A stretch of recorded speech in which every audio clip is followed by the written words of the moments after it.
going to take a look at the Palomar knot now. So we've got our super fine eyed hook there.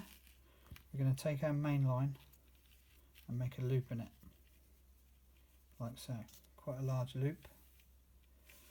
Okay.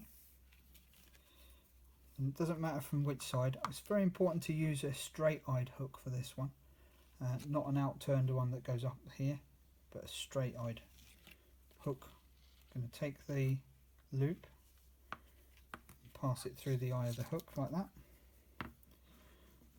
and then we're just going to simply tie an overhand loop, an overhand knot, sorry, I've got loops on the brain, I've done so many of these.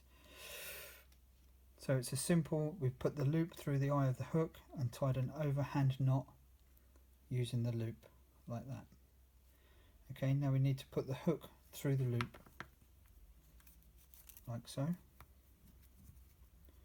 and pull the loop up so it's above the eye of the hook.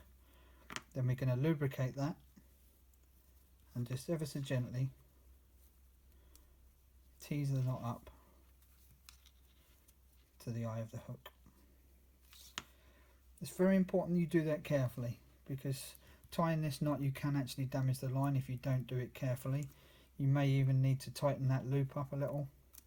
Just tease the knot, tease the knot. It's well worth learning this one because it's a very, very strong hook. I've never ever had one of these fail on me.